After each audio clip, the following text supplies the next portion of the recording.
Audio Jungle.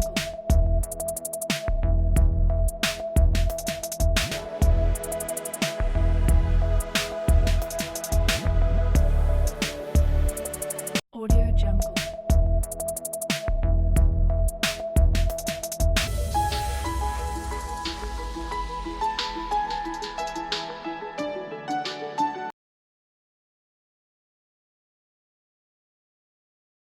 Je vais insister sur les aspects cliniques, l'image à retenir pour vous familiariser sur ces lésions qui risquent d'être graves. Je vous rappelle de passage que le cancer de la cavité buccale n'est pas rare.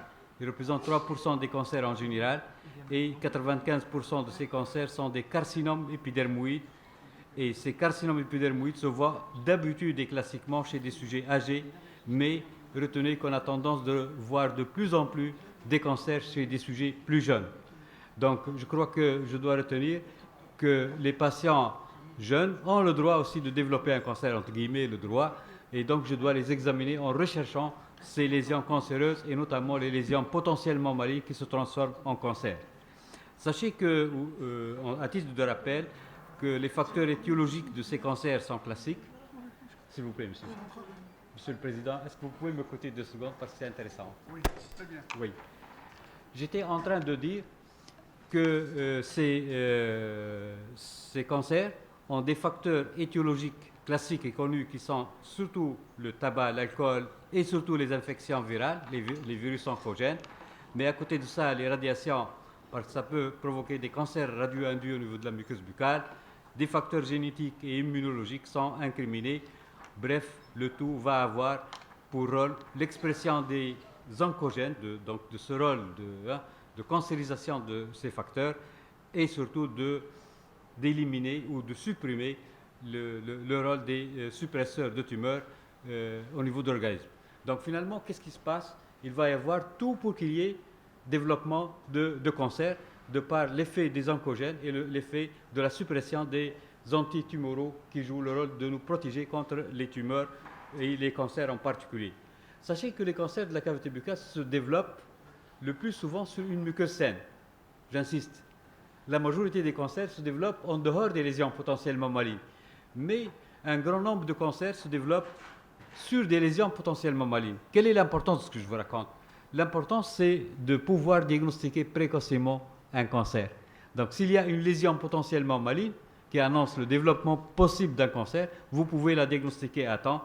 Et à partir de là, la connaissance de ces lésions potentiellement malignes prend toute son importance. Du moins, dans 20% ou même plus des cancers de la cavité buccale, il y a déjà une lésion préexistante qui s'appelle une lésion potentiellement maligne. Cette lésion est définie par l'OMS, tel que je viens de vous dire, comme étant une lésion qui présente un risque de malignité qui est présent au moment du diagnostic ou à une date ultérieure, plus ou moins lointaine. Retenez aussi qu'il y a 2 grands groupes de lésions potentiellement malignes. Il y a les lésions potentiellement malignes proprement dites. Ce sont des lésions qui sont en bouche déjà. Mais il y a des conditions potentiellement malignes que le médecin dentiste doit connaître. Ce sont des conditions qui favoriseraient le développement de lésions buccales. Mais à la consultation, la première consultation, il n'est pas obligatoire de trouver de lésions en bouche. Mais à partir du moment que vous diagnostiquez la situation, vous pouvez déjà vous attendre à trouver des lésions en bouche un jour ou l'autre. Et donc, finalement, il faut surveiller ces patients et chercher le développement de ce genre de lésions qui risquent de se transformer en cancer. Voilà schématiquement un tableau qui illustre les lésions potentiellement malignes proprement dites, qui sont dominées essentiellement par ce que vous connaissez tous, ce sont les leucoplasies, les lésions blanches, surtout les érythroplasies que vous connaissez moins, mais qui sont aussi dangereuses que les leucoplasies.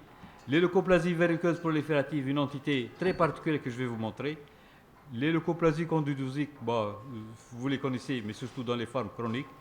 Et bien d'autres, surtout les chélites actiniques, sachant que dans nos pays du Maghreb, il y a beaucoup de soleil. Et donc, avec le soleil, il y a des chélites actiniques. Ces chélites donnent des cancers de la lèvre. Les fibroses sous-muqueuses qui sont rares chez nous, mais qui sont à connaître, elles sont à la cause de beaucoup de cancers chez les Indiens. Et les conditions, je vous ai dit bien que les conditions sont des situations qui ne sont pas obligatoirement associées à des lésions buccales. mais qui sont considérées comme des lésions ou des situations qui favoriseraient le développement de lésions buccales et qui pourraient se transformer en cancer. Je citerai l'exemple du lichen planc, qui est connu comme une maladie dermatologique, mais qui touche la muqueuse buccale des fois et qui a un potentiel de dégénérescence en cancer. Les lupus érythémateux, systémiques ou discoïdes, les épidermolyses bulleuses, les réactions contre les greffons, les réactions du greffon contre l'autre, graft versus host disease, les xéroderma pigmentosomes qui sont là aussi non rares et non exceptionnels dans nos pays, et la syphilis tertiaire, certaines anémies, en fait, qui est une maladie génétique ici, et donc la perturbation génétique favoriserait le cancer, et certaines immunodépressions, puisqu'actuellement, c'est en vogue de voir des cancers d'origine immunitaire, donc les immunodépressions favorisent des cancers par le développement surtout de ces infections virales oncogènes, HPV, HIV, EBV, etc. Bref, je commence par la première lésion que vous connaissez et je vous ai dit qu'elle est fréquente. C'est cette lésion blanche qui apparaît en bouche. En fait, ce n'est pas toute lésion blanche qui est diagnostiquée en bouche qu'on va étiqueter leucoplasie, ce sera essentiellement les lésions qui n'ont pas de cause. Retenez ça. C'est-à-dire vous cherchez toutes les causes, mais vous ne retrouvez pas une cause évidente. Ce sont des lésions blanches dites idiopathiques. Donc l'OMS les définit comme ça. Et puis sachez que ça se voit surtout chez l'homme, surtout l'homme âgé. Et d'ailleurs, chez le sujet jeune de 30 ans, hein, de sexe masculin, pratiquement on va retrouver 1% de sujets sont touchés, alors qu'à l'âge de 70 ans, surtout chez l'homme, on va trouver des lésions à 8% des cas, alors que chez la femme, c'est moins fréquent, 2% des cas. Mais retenez là aussi qu'il y a un sens péjoratif chez la femme. Quand on la diagnostique chez la femme, elle est plus dangereuse, cette leucoplasie. Et elle se transforme beaucoup plus en cancer. 4 formes à distinguer, je vais vous montrer l'aspect. Les formes précoces qui sont homogènes et fines, les formes homogènes et épaisses un peu plus évoluées, et surtout les formes tardives dont l'aspect est très inhomogène, avec un aspect granulaire, verruqueux parfois, ou la forme érythroleucoplasique, c'est-à-dire qui associe le rouge et le blanc, dite spectral. Pourquoi j'insiste sur ces différentes formes? Parce que classiquement et schématiquement, je dis bien, ce n'est pas vraiment une règle, les formes homogènes sont moins risquées dans le risque de transformation maligne que les formes verruqueuses ou les formes spectrales qui sont considérées comme inhomogènes. Et vous voyez vous-même les chiffres qui sont moins importants pour les formes moins homogènes par rapport à ces formes verruqueuses et spectrales, c'est-à-dire érythroleucoplasiques. C'est pour cette raison que j'ai mis le point d'interrogation. Pourquoi? Pour dire que cette histoire de chiffres qu'on a donnée et que j'ai retrouvée dans la littérature et qui est admise pratiquement et à discuter. Pourquoi? Parce qu'on risque de trouver des transformations sur des lésions homogènes. Quelle est l'importance de ça sur le plan clinique? Si vous trouvez une lésion homogène, vous ne devez pas dormir la tête tranquille comme quoi ce n'est pas risqué. Ça peut être risqué. Et effectivement, j'en ai constaté sur des lésions qui sont débutantes et homogènes. Constater l'aspect fin, débutant d'une lésion leucoplasique, elle n'a aucune tendance de disparition spontanée. Elle a tendance plutôt à augmenter de taille pour devenir un peu plus épaisse et devenir, disons, plus kératosique. L'aspect est plus étendu et plus net. Ça touche souvent le plancher, la face ventrale de la langue, chez des sujets qui n'ont aucune autre cause. Je vous ai dit dès le départ, il n'y a pas de tabac, il n'y a pas d'alcool, il n'y a pas de pathologie associée, et pourtant la lésion est là. Et c'est là ce qui doit nous inquiéter et doit nous pousser à poser le diagnostic de leucoplasie. J'allais dire, c'est une kératose idiopathique, cette leucoplasie retrouvée en bouche. Il n'y a pas de cause. Certains disent que ça peut être associé au tabac, mais moi je nierai cette histoire de tabac, parce que si j'enlève le tabac et ça ne disparaît pas, c'est une leucoplasie. Alors que c'est associé au tabac, je l'appellerai kératose tabagique, ce n'est pas la leucoplasie.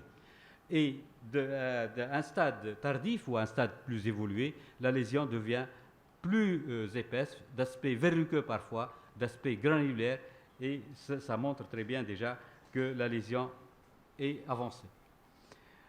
Elle prend un aspect parfois associant le rouge et le blanc. Je vous ai dit, c'est l'aspect dit spectral. En anglais, spectral, c'est parqueté, c'est un aspect inhomogène, associant le rouge, l'érythroplasie, avec la leucoplasie. Donc vous avez un aspect érythroleucoplasique, comme ici l'aspect hyperkératosique rétrocommissural est associé avec une rougeur quelque part. Donc l'association du rouge et du blanc est considérée comme étant un aspect inhomogène. Et schématiquement, vraiment, c'est à retenir. C'est un aspect banal, mais à retenir ce que je vous dis. C'est cette association rouge et blanc qui constitue une gravité. Quand c'est blanc pur, c'est moins grave que le rouge et le blanc. Et vous trouvez un aspect blanc et un aspect rouge, il faut s'inquiéter. Vous diagnostiquez la leucoplasie et vous allez comprendre dans quelques instants, devant toutes les lésions leucoplasiques diagnostiquées en bouche, il faut absolument un contrôle histologique, l'anapathe. Donc vous allez faire un prélèvement pour confirmer le diagnostic, mais surtout pour chercher le degré déjà de dysplasie, voire même la néoplasie qui est installée. Et donc cette histologie va permettre de montrer dans ce prélèvement, là c'est l'aspect d'une muqueuse saine, ça c'est l'aspect d'une muqueuse hyperplasique sans signe de dysplasie. Je n'entre pas dans le détail, mais finalement vous pouvez trouver d'un endroit un aspect d'une muqueuse normale, ailleurs vous pouvez trouver déjà une dysplasie qui s'est installée, voire même une dysplasie sévère, voire même un cancer. Déjà des travaux, et j'ai vu des travaux internationaux comme celles présentées par Waldron et Schaeffer, 20% à peu près, 20% des leucoplasies diagnostiquées présentent déjà une dysplasie. Ça veut dire quoi? Ça veut dire que le 1/5 des patients présentent déjà un degré de dysplasie quelque part. Donc ils sont déjà proches d'un cancer. En effet, ils ont trouvé 2 véritables cancers dans 3,1%.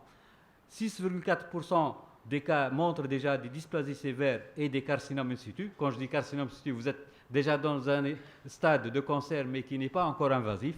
Et dans d'autres cas, 12% des cas, vous avez une dysplasie légère à modérée. Ceci montre très bien l'importance de retenir les leucoplasies comme étant des lésions potentiellement malignes.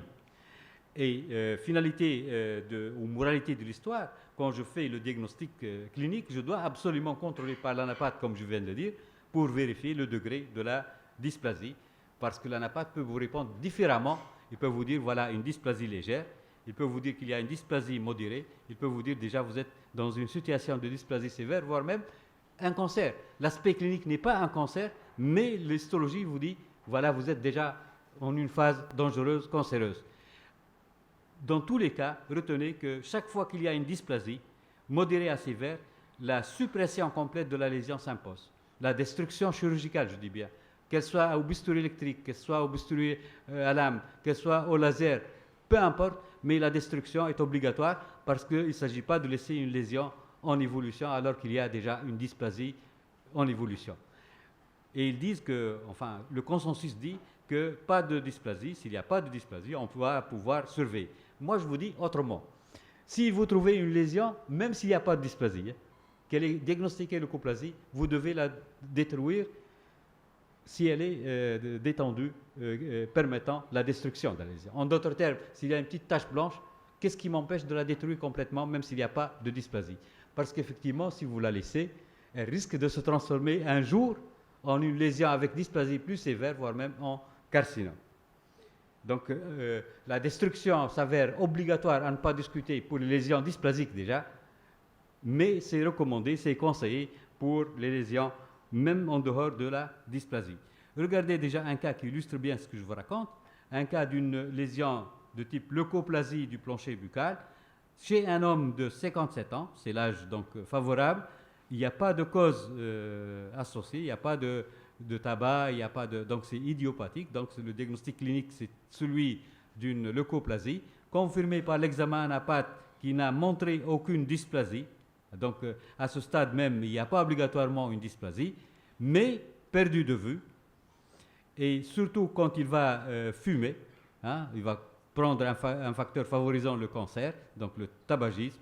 Et quand il refuse donc la destruction de la lésion, et quand il est perdu de vue, il n'a pas donc été soumis à cette règle ou ce suivi, donc finalement le patient revient très tardivement après des années, et qu'est-ce qu'il va présenter en bouche? Il va présenter toute une masse typiquement bourgeonnante, caractéristique d'un cancer du plancher buccal, avec toute cette symptomatologie que vous connaissez, le bourgeonnement, l'induration, l'infiltration du plancher, tout est clair, c'est déjà un stade évolutif et tardif. La destruction, comme je viens de le dire, dès le stade d'une petite lésion comme ça, donc c'est une lésion leucoplasique, c'est vrai qu'elle est hyperkératosique par endroit, elle est homogène, même si je la biopsie et il n'y a pas de dysplasie, mais surtout quand il y a une dysplasie quelque part, il faut la détruire. La destruction, je vous ai dit qu'elle peut être faite par le bistouri à lame classique, sinon actuellement on dispose du laser. Et je crois que je n'aime pas parler beaucoup du laser, hein, parce que si on ne connaît pas la chirurgie, si on ne connaît pas le diagnostic, ce n'est pas le laser qui va me résoudre le problème, hein. Ou bien on est connaisseur, ou bien on n'est pas connaisseur. Mais si j'ai le laser, et si j'ai posé vraiment un diagnostic, si je connais l'attitude, je vais utiliser, exploiter le laser. Le laser, donc, c'est un moyen que j'exploite comme... c'est-à-dire, m'enlever le laser, ça ne m'arrête pas. Mais me donner le laser ne va pas me rendre fort. Et si j'ai le laser, surtout pour les lésions étendues, qui ne permettent pas une exérèse chirurgicale classique avec une fermeture, je pourrais exploiter le laser pour faire plutôt des exérèses. Parce que le laser peut être utilisé en évaporation pour des destructions. Donc, moi, je préfère toujours faire des exérèses parce que je dois faire des contrôles histologiques de la pièce opératoire. Donc, il a l'avantage de faire l'exérèse et de pouvoir faire l'hémostase. Et je dois contrôler le patient parce que ceci ne doit pas ne doit pas me rassurer pour perdre le patient de vue. Je dois contrôler à 1 semaine, 2 semaines. Je dois même contrôler le patient, l'évolution à quelques mois et continuer son suivi parce qu'il y a un risque de récidive. Le mot-clé, c'est la récidive. Ça risque de récidiver. D'ailleurs, je vous montre le cas. Imaginez, vous détruisez cette lésion. Le patient ne présente pas de lésion après 6 mois. Il peut ne pas présenter de lésion après 1 an, après 2 ans. Mais tardivement, il peut présenter le développement d'une lésion parfois plus évolutive et rapidement évolutive avec un aspect hyperkératosique. Donc ça, c'est l'aspect d'une récidive avec une évolution un peu rapide. Et à partir du moment qu'il y a un risque de récidive, je ne dois pas perdre de vue mon patient, donc le contrôle sont pratiquement à vie, tous les 6 mois. Les récidives sont parfois précoces. Là, c'est important, hein. Ça veut dire quoi précoce? Parce que là aussi, ça met en doute l'importance de la chirurgie. Vous allez faire l'exérèse chirurgicale d'une lésion, comme je vous l'ai montré ici, c'est une lésion hyperkératosique, donc une lésion hyperkératosique vériqueuse rétrocommissurale. On a l'impression d'avoir fait l'exérèse chirurgicale totale de la lésion, mais 3 semaines après, le patient revient parfois avec des lésions beaucoup plus évolutives, beaucoup plus étendues, donc les risques de récidive sont fréquents. Voilà une entité que je vous montre, mais cette fois-ci, il ne faut pas la confondre avec les leucoplasies classiques, hein. Je vous ai dit que la leucoplasie peut donner un aspect verruqueux, alors que là, je ne décris pas la leucoplasie verruqueuse, je décris la leucoplasie verruqueuse proliférative. C'est une forme particulière, c'est une entité récemment décrite. C'est une entité particulière, elle est décrite par Hansen déjà, mais élucidée et clarifiée beaucoup plus clairement maintenant. Elle touche surtout la femme, 4 fois la femme, 1 fois l'homme, et elle n'a aucun rapport avec le tabac. Elle se développe de la même façon qu'une leucoplasie, mais sa particularité, c'est qu'elle touche plusieurs foyers à la fois. Elle est multifocale. Elle évolue sur plusieurs foyers, elle évolue rapidement, et elle a tendance à toucher surtout la gencive. Et quand elle touche la gencive, comme dans ce cas, regardez cet aspect étendu. Et les parodontistes doivent la connaître d'ailleurs avec nous, parce qu'ils risquent de s'acharner à faire des abrasions, à faire je ne sais pas quoi, alors qu'il s'agit d'une lésion potentiellement maligne, et son risque de transformation maligne est souvent élevé. La transformation et la tendance à ce développement de cancer n'est pas négligeable. C'est pour cette raison, devant le diagnostic de ce genre de lésion, que ce soit au niveau de la gencive, au niveau de la langue, au niveau de la face dorsale de la langue, le contrôle histologique est obligatoire. L'aspect est très caractéristique avec cette hyperkératose, cette hyperacanthose, et finalement, il faut vérifier le degré de la dysplasie qui apparaît au niveau de la couche épithéliale. Des fois, c'est sans transformation maligne, mais souvent, on va mettre en évidence déjà une dysplasie, voire même une néoplasie en cours, comme ça a été déjà démontré par beaucoup d'auteurs, comme Bagan et collaborateurs. Et j'ai mentionné ici, SCC, c'est Squamous Cell Carcinome. C'est en quelque sorte pour rester dans le cadre de l'abréviation internationale, dans 63,3% des cas de leucoplasie verruqueuse proliférative. J'arrête 2 secondes et je vous laisse apprécier. Ça veut dire quoi? 63% de cas de leucoplasie verruqueuse proliférative en bouche, quand on fait un prélèvement biopsique, c'est déjà une lésion pratiquement cancéreuse. C'est pas banal, ça c'est dangereux, ça doit éveiller notre esprit sur l'importance de suivi et de diagnostic. Donc la transformation est obtenue, du moins ces chiffres sont obtenus au bout de 5 ans, 6 ans, mais au bout de 8 ans maximum, ce chiffre est pratiquement atteint dans le cadre de ces lésions leucoplasiques verruqueuses prolifératives. Malheureusement, pour ces lésions, vous allez dire qu'on va appliquer la règle de destruction chirurgicale. Malheureusement, qu'elles sont résistantes au traitement, et quelle que soit la technique utilisée, qu'il s'agisse de chirurgie classique, d'évaporation par le laser. Quand je dis évaporation, c'est la pulvérisation par le laser pour la faire évaporer. L'exérèse par le laser, la résection par le laser, quelle que soit la technique utilisée, elle est pratiquement vouée à l'échec. Pourquoi? Parce qu'on a constaté une récidive et un taux de récidive très, très, très élevé. Donc c'est une pathologie qui est agaçante pour nous. Donc il faut la diagnostiquer tôt, il faut la détruire, il faut surveiller et il faut retenir ce risque de transformation important. Déjà un cas qui illustre un carcinome verruqueux développé sur une leucoplasie verruqueuse proliférative au niveau jugal. Donc c'est une vérité, cette notion de risque de transformation, ce potentiel malin de la leucoplasie verruqueuse proliférative. J'arrive à la deuxième pathologie qui est moins connue mais qui est plus grave même. Et j'insiste à retenir ce que je vous raconte. En fait, à mon avis, l'érythroplasie, elle est beaucoup plus dangereuse que la leucoplasie. Ce qui est rouge en bouche est sans cause. Rouge sans cause. Donc c'est une érythroplasie, c'est une rougeur sans cause, idiopathique. L'OMS l'a défini comme ça. C'est une lésion à prédominance rouge qui ne peut être caractérisée comme aucune autre lésion. Je ne trouve pas une autre cause à laquelle je peux rattacher cette rougeur. Je dois la classer comme une érythroplasie. Retenez que pour vraiment ces érythroplasies, il n'y a aucune tendance à la régression aussi. Ça a tendance toujours à augmenter de taille. Ça a tendance à devenir de plus en plus inhomogène. Une rougeur, mais après, qu'est-ce qui va se passer? Il va y avoir un aspect granuleux, un aspect mamelonné. Et donc, regardez cet aspect homogène pratiquement chez un patient qui est âgé de 62 ans et plus, donc chez un sujet âgé. Il s'agit du sexe masculin et la lésion peut devenir avec le temps, je vous ai dit, avec un aspect inhomogène, étendu et aspect parfois granulaire en peau d'orange. Et à partir de là, je m'inquiète. Donc c'est l'aspect dit parfois inhomogène et spectred associant le blanc et le rouge. Donc je retrouve le spectred. Donc l'aspect inhomogène d'une érythroplasie est déjà péjoratif et ça doit être annonciateur de ce risque de transformation maligne qui est très élevé cette fois-ci. Regardez vraiment, c'est un chiffre effrayant. 90% des lésions érythroplasiques sont associées déjà à un carcinome pratiquement in situ. Donc transformation maligne. Carcinome in situ, معناه الكلمة يكون أكثر. Carcinome in situ ou carcinome invasif. 90%.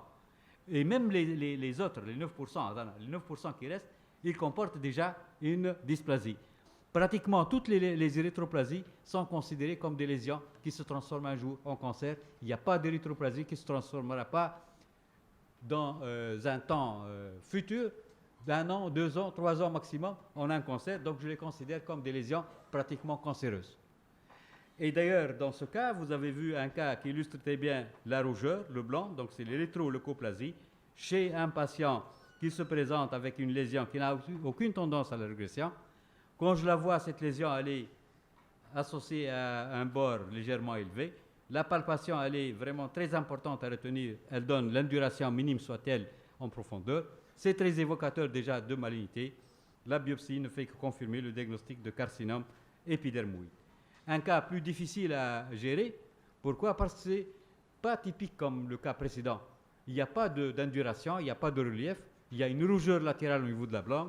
Et quand vous regardez cette rougeur étendue au niveau de la langue, chez ce patient qui avait déjà des antécédents de cancer, retenez que les patients qui avaient des antécédents de cancer risquent de développer de nouveaux cancers. Ça, c'est important. Dans le suivi de nos patients anciennement cancéreux, il y a un risque de retrouver un nouveau cancer. Et à partir de là, toute rougeur en bouche doit être considérée avec un aspect plus péjoratif que chez un sujet qui n'avait pas dans les antécédents un cancer. Et à partir du moment que vous voyez ce genre de lésion au niveau du bord latéral de la langue, vous avez une grande question qui se pose, où vous allez biopsier. C'est ça la question. Surtout pour les lésions étendues, le problème majeur, où va-t-on biopsier? Parce que vous risquez de biopsier un coin et vous dit qu'il n'y a pas de dysplasie, mais qui vous a dit qu'il n'y a pas une dysplasie ailleurs. Et effectivement, il y a eu des moyens qui sont mis surtout en évidence et enfin à la disposition des confrères omnipraticiens, je dis bien, parce que les spécialistes sont mieux habilités à regarder. Les moins habitués, on va les aider. Par quoi? Par des aides diagnostiques. Et parmi les aides diagnostiques, c'est cette technique qui utilise des lampes qui envoient des lumières, et ces lumières vont donner une certaine fluorescence au niveau de la muqueuse. Et ce que vous constatez déjà à votre droite, ce qui est montré par la flèche, c'est un aspect noir. En anglais, on parle de darkening. C'est-à-dire quand on envoie la lumière au niveau de la cavité buccale, normalement, elle émet une fluorescence. Et la partie qui est pathologique, la partie qui est dysplasique ou néoplasique vrai, va apparaître noirci. Sauf le noir, le foncé. Déjà, quand vous regardez la clinique, le rouge, il correspond un tout petit peu à ce qui est noirci, le noircissement. Il ne faut jamais se contenter de ça, c'est certain. Donc, il faut faire des biopsies dépilemment. Et on est guidé par cette technique qui utilise ce qu'on appelle le Velscope. C'est un truc qui n'est pas cher. On peut toujours... c'est quelle lampe tabac spécial. La lampe, elle va donc montrer la fluorescence des tissus. Et donc, la diminution de la fluorescence traduit déjà le risque de transformation maligne, la dysplasie ou déjà la cancérisation. Et donc, contrôlé par l'histologie en deux points différents. Il y a ce qu'on appelle le mapping biopsie. C'est ce qu'on appelle, on choisit des zones. عملت خريطة شفتني عملت خريطة map عملت خريطة نصور الخريطة ونختار les points. Je vais choisir des points. Choisissant ces points, je fais des biopsies multiples. Et en faisant des biopsies multiples, je vais contrôler histologiquement ce qu'il y a ou il n'y a pas de dysplasie. Et donc, on peut trouver des degrés de dysplasie variables. Et donc, finalement, on est guidé par un moyen facile et on fait des biopsies multiples. Bon, la leucoplasie, je ne m'attarde pas sur celle candidosique, parce que surtout la candidose chronique qui va donner une lésion blanche et érythroplasique, donc c'est l'érythroleucoplasie candidosique, je dois la contrôler toujours de la même façon, puisque tous les auteurs s'accordent que ça peut être déjà dysplasique ou néoplasique, ça peut se transformer en cancer, et à partir de là, je vais pouvoir aussi utiliser des moyens qui vont m'aider ou biopsier. Comme j'ai montré déjà la lumière avec le Velscope, je montre ici des colorants et on utilise l'équivalent des révélateurs de plaques qui vont se fixer sur la plaque. Ici, c'est le bleu de méthylène ou le Lugol que je peux utiliser qui va se fixer sur les zones donc, dysplasiques. Donc, qu'est-ce qu'il faut faire? Il faut mettre une goutte de bleu de méthylène. Le patient va se rincer la bouche. Ça s'élimine partout, sauf au niveau des zones suspectes. Et en fait, on ne va pas se contenter de ce diagnostic, on va contrôler par une biopsie faite au niveau des zones qui ont fixé la coloration. Donc, fixant la coloration, ça constitue des zones fort suspectes et qui méritent d'être contrôlées par l'histologie. Et c'est la façon d'agir au niveau de ces lésions. Et l'attitude sera la même que pour toute leucoplasie. Les leucoplasies candidosiques, non, qu'est-ce que je fais? Voilà, donc finalement, le contrôle histologique. Voilà, j'arrive à une situation dont on a parlé hier même quand on était en route. C'est cette histoire de tabac non fumé. Et c'est une mauvaise habitude, mais fréquente en Algérie et en Tunisie même. Une fois, ils prennent le tabac en poudre. Ils le mettent au fond du vestibule, que ce soit seul ou dans du papier. Et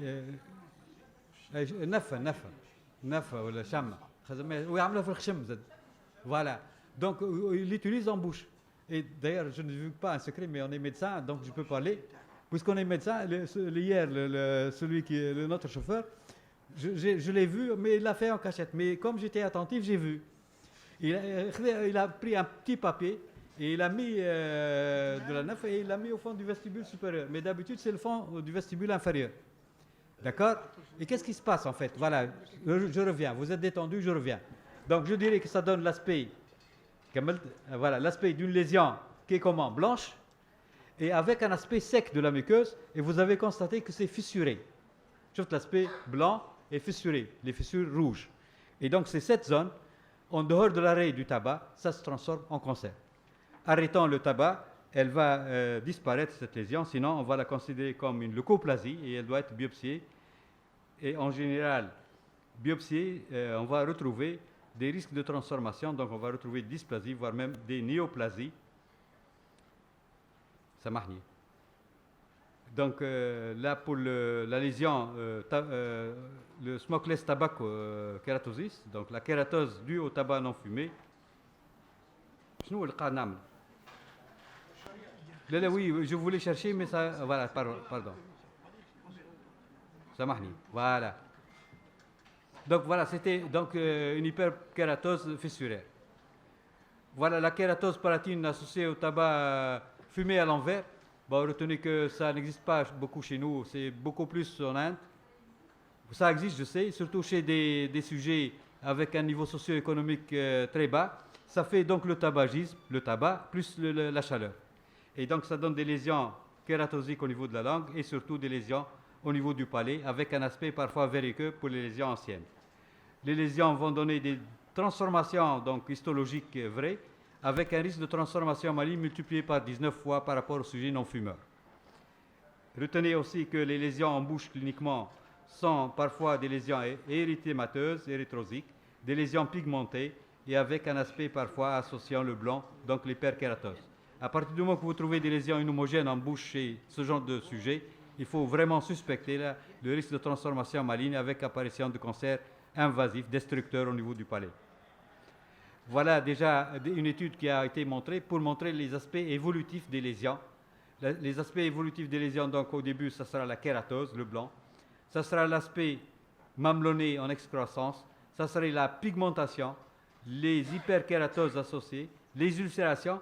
Et dès que vous aurez des zones érosives et rouges, c'est vraiment le danger, c'est le rapprochement en quelque sorte du stade grave. On est vraiment proche du cancer. En quelque temps, il va y avoir déclenchement déjà d'un cancer. Et ce cancer finira en fait par apparaître chez ces sujets sous forme de lésions étendues qui s'étalent en taches d'huile au niveau du palais le plus souvent, puisque c'est la zone la plus exposée à la chaleur et au tabac. Voilà une autre forme, mais cette forme, elle n'est pas bien connue.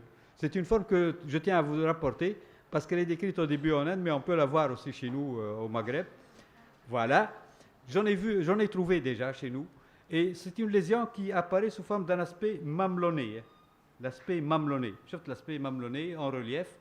Et c'est une lésion qui se développe au dépend de l'épaisseur de l'épithélium. Ce n'est pas des verrues endophytiques, c'est plutôt des lésions exophytiques, mamelonnées, qui paraissent vraiment banales au début, surtout quand c'est isolé, mais ça commence à évoluer rapidement. Et ça donne plusieurs lésions l'une à côté de l'autre. Et devant cet aspect évolutif, prolifératif, il faut absolument s'inquiéter et faire la biopsie. Et cette biopsie va montrer donc un épaississement typique de l'épithélium. La couche épithéliale est épaissie, avec de la kératose en surface, sans aucune tendance à l'envahissement du conjonctif sous-jacent. Et retenez que la lésion est parfois isolée. Et je crois que notre rôle, surtout de diagnostiquer des lésions débutantes, pour faire l'exérèse chirurgicale plus facile par rapport aux lésions beaucoup plus étendues, et avec un diagnostic histologique très caractéristique, donc l'hyperkératose, l'aspect en lobule et d'épaississement au niveau de l'épithélium, sans aucun signe d'envahissement du conjonctif.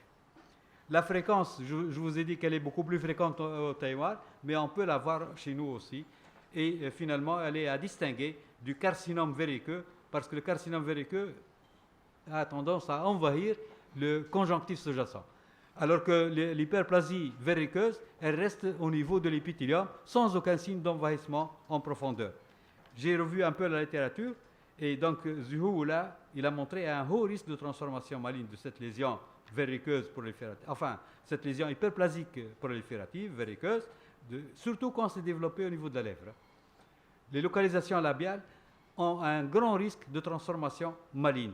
Et par conséquent, retenez que cette lésion diagnostiquée et confirmée histologiquement, elle doit être détruite systématiquement.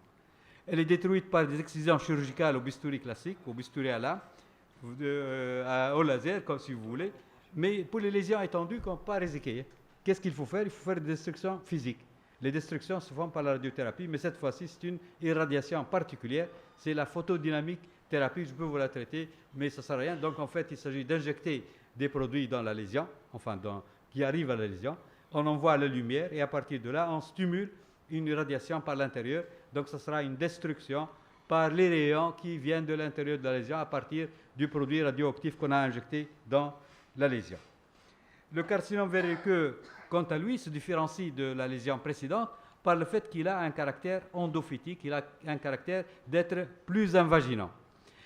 Là, c'est le cas d'une lésion gingivale et palatine, donc ça évolue sur le versant gingival, sur le versant palatin, et c'est une lésion qui est hyperkératosique avec un aspect verruqueux très caractéristique, et surtout devant l'évolution rapide de la lésion, surtout après 15 jours, qu'est-ce que ça donne? ça donne une lésion beaucoup plus étendue en vestibulaire, mais surtout en palatin. Et devant cet aspect, on va diagnostiquer le carcinome verruqueux cliniquement. Ce carcinome verruqueux va prendre déjà la coloration, que ce soit par le bleu du méthylène que je vous ai montré, ou le Lugol ici, et l'exérèse chirurgicale, voire même la biopsie. Donc j'ai dit l'exérèse, quand la lésion est de petite taille, on va d'emblée la réséquer et faire l'examen anapathe, le contrôle anapathe. Sinon, on va faire un prélèvement partiel. Et c'est à partir de l'examen anapathe qu'on va dire est-ce qu'on a une coloration ou pas, est-ce qu'il y a réellement une dysplasie ou pas. Retenez que le carcinome verruqueux, malgré que j'utilise le terme carcinome, ce n'est pas obligatoirement un cancer. Ça peut être déjà une lésion avec dysplasie. Donc il y a différents stades aussi du carcinome verruqueux. Le carcinome verruqueux ne veut pas dire obligatoirement un carcinome. C'est une appellation adoptée internationalement, mais il peut y avoir un carcinome verruqueux diagnostiqué cliniquement avec une dysplasie qui n'est pas très poussée. Dans d'autres cas, c'est un carcinome verruqueux avec déjà un carcinome in situ. Dans d'autres cas, c'est carrément le carcinome invasif, donc à un stade très évolué. Donc il faut absolument faire le diagnostic histologique et la vérification de la lésion. Par exemple, il n'y a pas de lésion maligne histologiquement, mais il y a quand même un aspect qui est caractéristique du carcinome verruqueux avec un épaississement de l'épithélium. Je vois avec l'épithélium oued.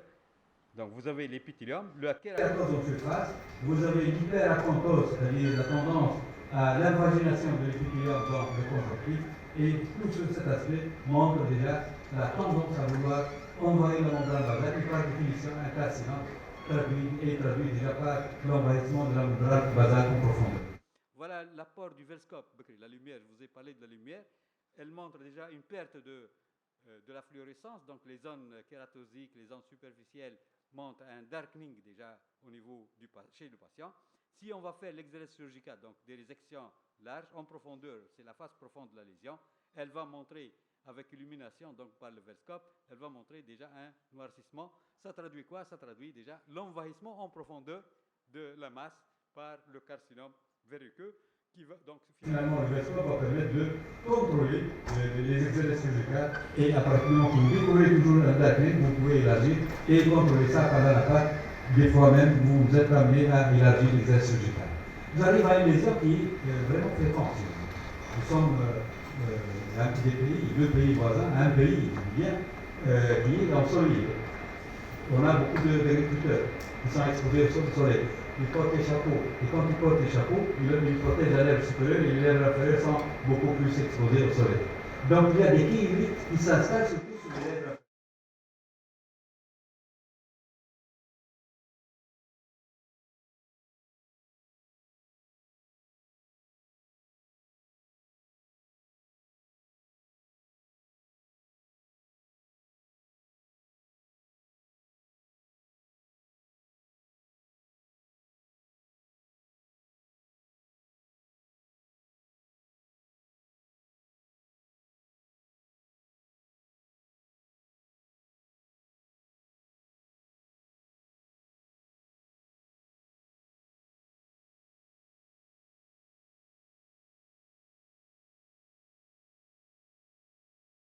Des clous et des kératoses.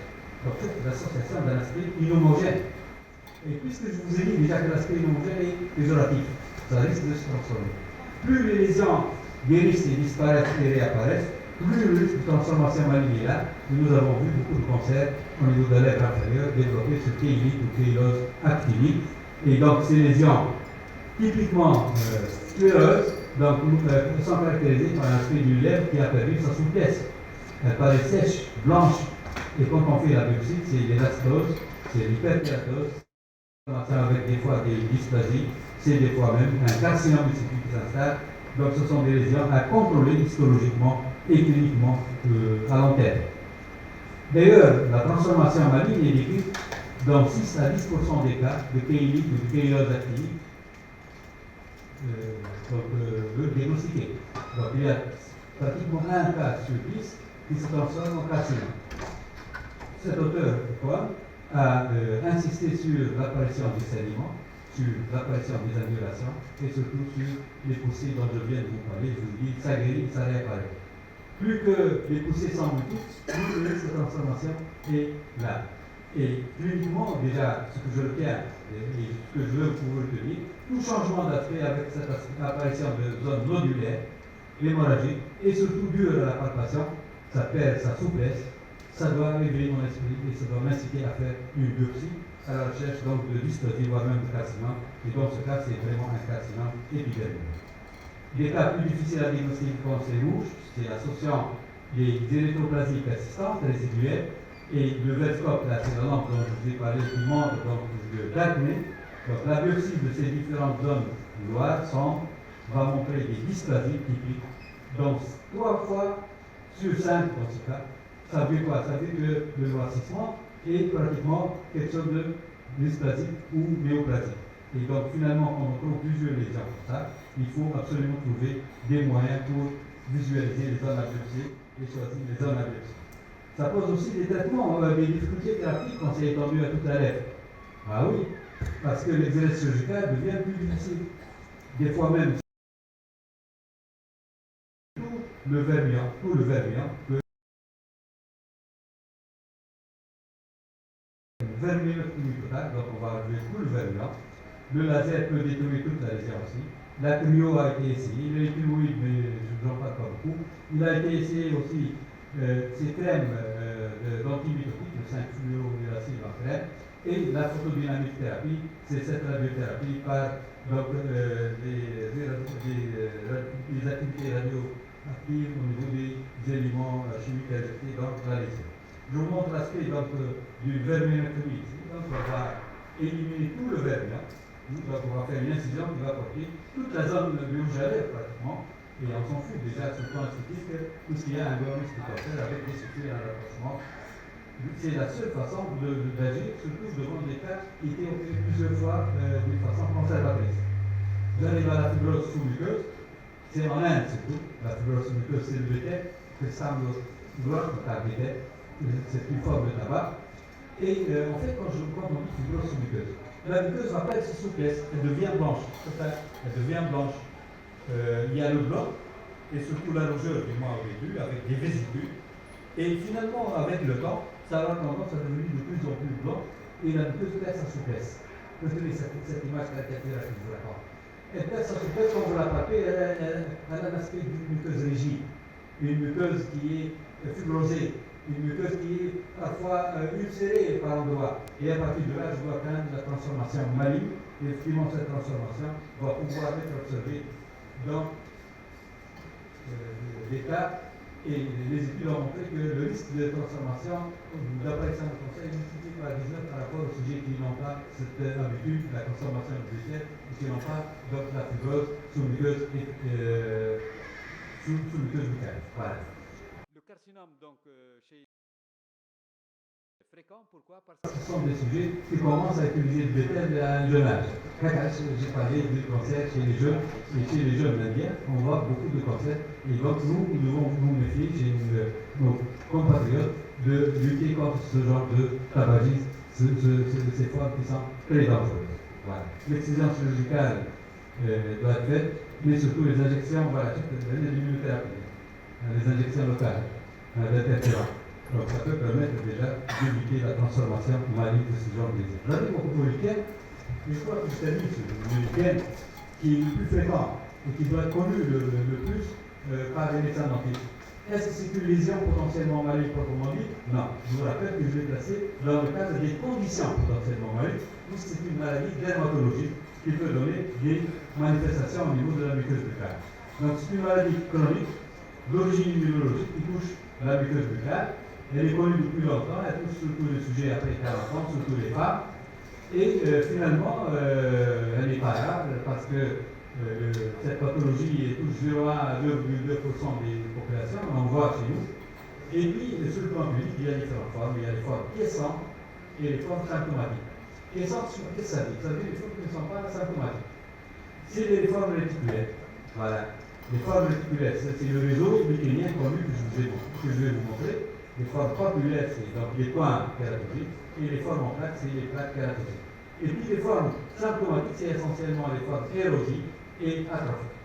La transformation maligne a été beaucoup plus décrite que les formes érosives. Mais en fait, toutes les formes peuvent se transformer en cancer, Et ce risque de transformation était vraiment décrit à des taux variables de 0,4% pour certains auteurs jusqu'à parfois 4% et même plus pour d'autres. Et cette transformation est en général après beaucoup d'années, après 10 ans, après 8 ans.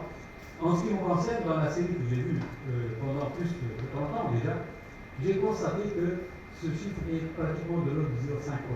Il n'y a pas d'aucun grand chiffre, il n'y a pas un chiffre élevé de transformation maligne, mais le contrôle est obligatoire, donc le suivi de mes patients est obligatoire parce que le risque est là quand même.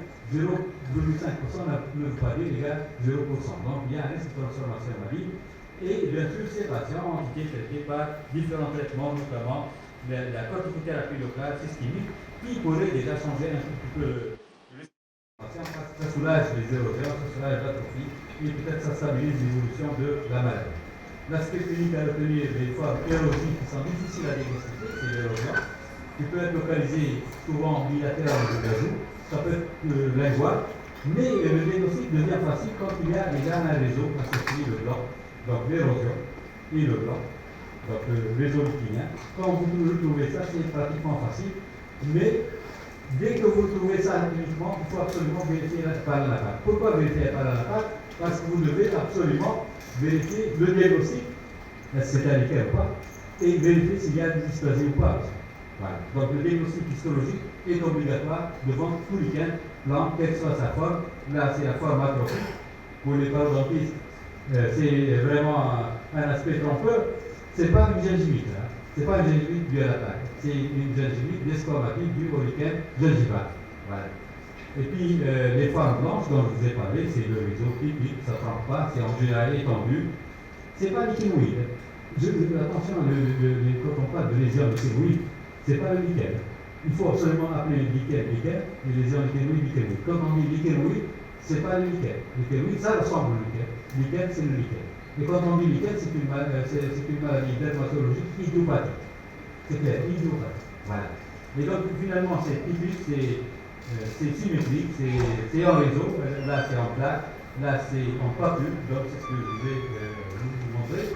Et finalement, l'histologie est très caractéristique par la bande inflammatoire en sous-épithélien, donc c'est ce qui est foncé, l'hyperkératose en surface, oui, les cordes de Silvat, c'est classique, et pour les formes érosives, il y a en général un décollement entre l'épithélium et le conjonctif, donc avec une bulle sous-épithéliale très petite. En fait, je vous ai dit déjà que le diagnostic doit être fait cliniquement, histologiquement. Et à l'histologie, il faut absolument vérifier qu'il n'y a pas de dysplasie. Et pour vous illustrer ce risque de transformation maligne cliniquement, je vous rapporte ce cas qui a été rapporté par un auteur qui s'appelle Don Berra, qui a suivi un patient pour un implant de lingual, et ce implant il est atrophique avec un réseau lichénien typique, diagnostiqué cliniquement et histologiquement, donc avec la bande sous-épithélale, l'hyperkératose, et puis avec l'hyperacantose, etc. Bref, diagnostic clinique et histologique. Après un suivi des années, je ne sais pas si c'est 7 ans après, voilà 7 ans, qu'est-ce qui s'est passé au niveau de cette zone même?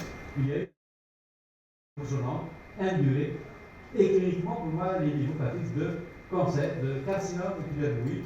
Et quand on va faire la biopsie de cette lésion, on va retrouver un typique carcinome épidermoïde. Et donc, pour moi, le risque de transformation de cette lésion en cancer est indiscutable. Je termine par un cas personnel que j'ai suivi pendant des années, 15 ans. C'était une patiente qui s'est présentée avec un lichen, et ce lichen était pratiquement bilatéral au niveau de la joue, au niveau de la lèvre, au niveau de la langue même, et surtout, j'ai voulu me concentrer sur la lésion labiale. Et au niveau de cette lésion labiale, je crois que vous avez constaté vous-même qu'il y a le blanc, mais surtout le rouge. Le blanc et le rouge. Ce blanc et rouge m'inquiète. Parce que je vous ai dit, l'aspect érythro-leucoplasique m'inquiète. Mais cet aspect rouge et blanc a persisté malgré les traitements qui ont été donnés à la patiente. La corticothérapie locale, qui a été déjà donnée sous différentes formes.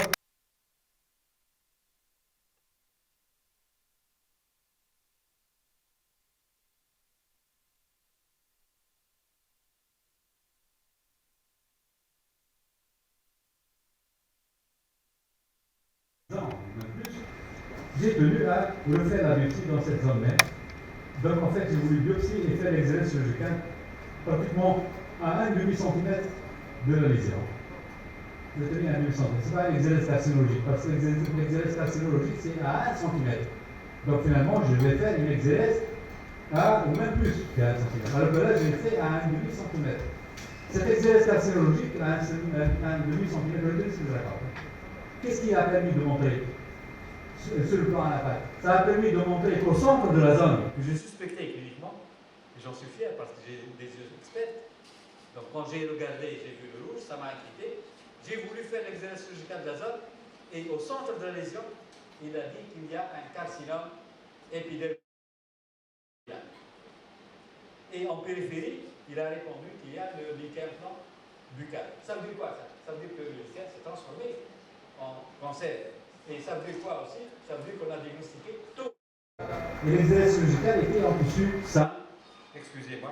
L'exérèse était en tissu sain, et en tissu sain, en périphérique et en profondeur, parce que l'exérèse en profondeur, vous avez constaté que l'exérèse était suffisamment profonde, en allant jusqu'à déjà les structures sous-muqueuses, jusqu'à le muscle sous-jacent. Et de cette façon, je me suis permis de ne pas faire un complément thérapeutique.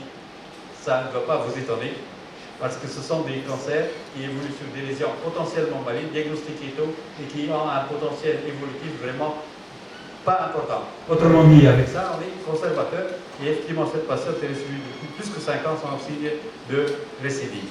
Voilà. Donc finalement, c'était une exérèse locale. Cette exérèse locale a confirmé le diagnostic d'une lésion de petite taille, développée sur un lichen plan, mis en évidence en périphérie, et avec un tissu sous-jacent qui est sain.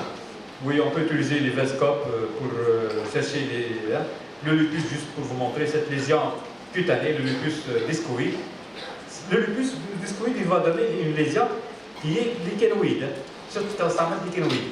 Lichénoïde, parce qu'elle est unilatérale, elle se développe avec un aspect clinique qui ressemble au lichen, mais qui n'est pas un lichen, et histologiquement, ce n'est pas le lichen, et ce sont des lésions qui risquent de se transformer en cancer, surtout dans le cadre des localisations labiales. Les localisations labiales inférieures de ces lésions lichénoïdes peuvent se transformer donc en cancer, et donc ce sont des lésions à diagnostiquer tôt et à surveiller. Je termine sur les épidermoïdes bulleuses rares, juste de retenir cet aspect.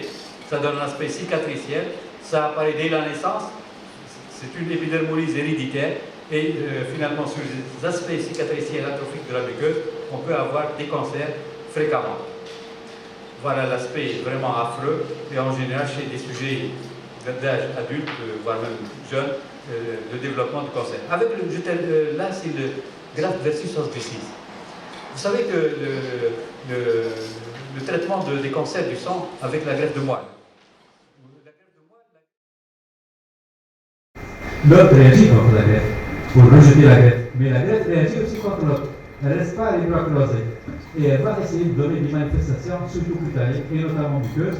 Et au niveau de ces manifestations, on va trouver essentiellement un aspect lichinoïde. Ça ressemble au lichen, et ce sont des lésions qui sont très caractéristiques des réactions du greffon contre l'autre, et qui risquent de se transformer en cancer. D'ailleurs, ces lésions peuvent se localiser au niveau du palais, au niveau de la lèvre, au niveau de la langue, et des fois même donnant un aspect très caractéristique atrophique ulcéré, suspect d'être un cancer, et des fois même on découvre des lésions ulcérées typiquement cancéreuses chez des patients qui sont greffés sous immunosuppresseur déjà. Donc l'immunosuppression et les greffes vont déjà favoriser des développements de cancer du cou à diagnostiquer tôt, puisqu'il s'agit des patients que nous connaissons. Le xéroderma pigmentosum rare, mais avec cet aspect donc, de pigmentation et de dépigmentation associée, et surtout ces zones exposées au soleil. Et en ce qui nous concerne, la lèvre et la pointe de la langue resteraient les zones les plus touchées. Et donc toute apparition de lésions ulcérées atrophiques au niveau du bord, de la pointe de la langue et surtout au niveau de la lèvre doit faire suspecter le développement de cancer chez ces patients qui présentent un xéroderma pigmentosum. C'est tout déjà pour vous. Ça touche surtout la lèvre et la langue, et surtout chez les sujets encore jeunes. Pourquoi? Parce que l'évolution de la lésion, elle est là déjà dès le jeune âge, et puis avec le temps, ça apparaît au niveau de la lèvre et de la langue chez ces jeunes. La syphilis tertiaire, l'anémie, la maladie immunosuppressive sont permis en disant que ce ne sont pas spécifiques, mais ça constitue en fait des facteurs prédisposant au développement du cancer du cou. Retenez ces aspects de syphilis tertiaire sous forme de lésions kératosiques, Et à partir du moment qu'il y a des lésions kératogènes qui vont associer le rouge et le blanc, je n'exagère pas quand je parle beaucoup de fois du rouge et du blanc, l'association, c'est une association très péjorative, c'est une association inhomogène et qui traduit déjà les transformations maligne et ça doit être biopsié au niveau surtout de ces zones érosives rouges.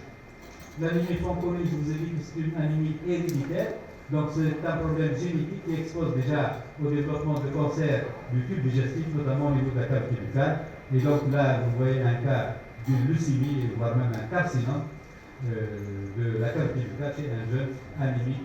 Comme il peut développer un cancer de la cavité buccale, je vous ai dit qu'il peut développer un cancer de l'estomac, voire même de l'œsophage. Et donc c'est une prédisposition génétique connue depuis toujours, puisqu'il y a une certaine instabilité chromosomique chez ces patients. Donc toute lésion buccale doit être biopsiée, doit être vérifiée s'il y a déjà un cancer développé. Donc c'est une lésion ou c'est une condition potentiellement maligne. L'immunosuppression, le sida surtout, ou même les déprimés par les traitements immunosuppresseurs. Vous avez parlé des immunosuppresseurs. Ce sont des patients qui sont prédisposés à développer le cancer. Pourquoi? Par l'effet immunosuppresseur, mais aussi par les virus, les infections virales, y compris l'immunosuppression. Et donc, le SIDA, avec les infections virales oncogènes, il va développer des carcinomes et toutes les lésions belliqueuses, mamnonnées, indurées, nodulaires, surtout ulcérées chez un SIDA, doivent faire suspecter le développement des carcinomes épidermoïdes, surtout dans cette forme très typique, avec déjà souvent des infections par des virus oncogènes, voire même aussi des lymphomes, les carcinomes. Bon, j'ai abordé le lymphomes, c'est rare, parce que 95% des carcinomes. Je retiens en fait en définitive que toutes les lésions blanches, rouges ou rouges et blancs, surtout rétro-leucoplasiques, doivent éveiller mon esprit en tant que médecin dentiste, et toutes ces lésions doivent être biopsiées. Et avant de les biopsier, je dois les regarder cliniquement, je peux les visualiser par la lumière, dans la perte de fluorescence, le dappling. Je peux être aidé par des colorants, le bleu de méthylène, le lugol, tout ce que vous imaginez. Et ces hommes donc, suspectés cliniquement, ayant perdu la fluorescence par le Velscope et ayant retenu la coloration, doivent être biopsiés, surtout à la recherche d'une dysplasie, voire même une néoplasie intra-épithéliale. J'en termine en disant que le résultat de la pâte, malgré l'aspect clinique évocateur, peut être sans dysplasie, donc il y a une hyperplasie, voire même une dysplasie qui peut être légère à modérée, voire même sévère, voire même un carcinome multipute. Et je pense qu'il n'y a pas de raison de rester les bras croisés, surtout quand il y a une dysplasie modérée à sévère, voire même un carcinome. Il faut déterminer la lésion. Pour les autres lésions, je vous dis, il faut surveiller tous les 4 mois, voire même tous les 6 mois.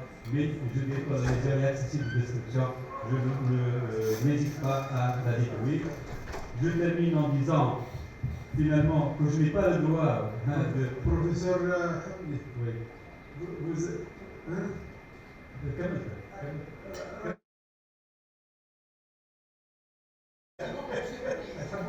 يحبوني حبوني في بالي انا je l'ai fait exprès, je suis conscient.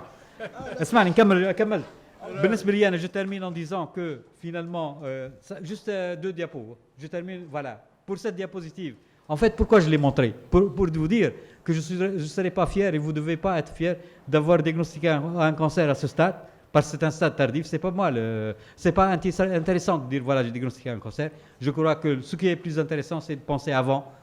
Ce sont ces lésions qui ne sont pas encore cancéreuses ou des lésions cancéreuses débutantes pour pouvoir agir à temps et éviter en fait un mauvais pronostic du patient. En conclusion, je dirais que le diagnostic des lésions potentiellement malignes est important, plus. Le rôle du médecin en général et du médecin dentiste est important parce que vous examinez la cavité buccale systématiquement et quel que soit le motif de consultation, vous devez chercher ces lésions. Et finalement, quand vous diagnostiquez ce genre de lésions, même si vous êtes incapable d'agir, vous êtes censé de pouvoir diagnostiquer et envoyer chez un spécialiste parce que leur prise en charge est parfois délicate et ça doit être fait par un spécialiste. Merci. Je m'excuse, mais sincèrement, j'ai compté sur 2 choses. J'ai compté sur votre gentillesse et j'ai compté sur le fait. J'ai compté sur le fait que mes amis s'attendent à ce que je leur présente quelque chose de simple mais intéressant. Merci. Atek Saha. Merci beaucoup. Merci. Ah mais moi j'ai rien dit parce que tout simplement ça fait jurisprudence. Comme ça demain je prendrai 1h30, Merci, 2 heures. merci, monsieur. Merci, monsieur le président. Bien. En tous les cas, c'était très intéressant et très Merci. captivant.